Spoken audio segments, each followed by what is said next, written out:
ஆண்டவர் எனக்கு துணையாய் நிற்கும் போது சிங்கத்தினுடைய வாய்க்கும் நான் என்ன பண்ண, வாயிலிருந்தும் நான் ரட்சிக்கப்பட்டேன். ஆமென் சொல்லுங்கள். இதுக்கு அர்த்தம் என்ன அப்படின்னா, சிங்கத்தினுடைய வாயில போயிட்டு ஒரு மனுஷன் திரும்பி வெளியே வர முடியாது.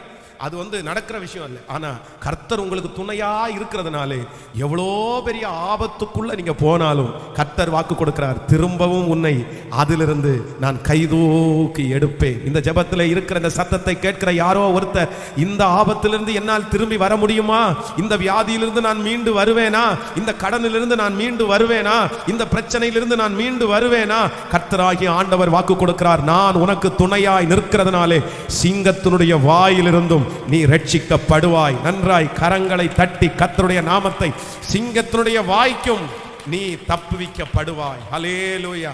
எவ்வளவு பெரியதா இருந்தாலும் கர்த்தர் நம்மை தப்புவிக்க வல்லவராக இருக்கிறார். இப்ப நம்ம எல்லாரும் ஜெபிக்க போறோம். எப்படி ஜெபிக்க போறோம்னா, இயேசுவே எனக்கு ஒரு கிருபை, நீர் என்னோடு துணையாய் நிற்கிறதை நான் உணரணும், நான் உணரணும். ஆமென். இங்க இருந்து இந்த ஜெபத்தை முடித்து போகும்போது, இல்லைன்னா ஆன்லைன்ல ஜெபத்தை கேட்டு முடிக்கும் போது உங்களுக்கே ஒரு தைரியம் வரணும்.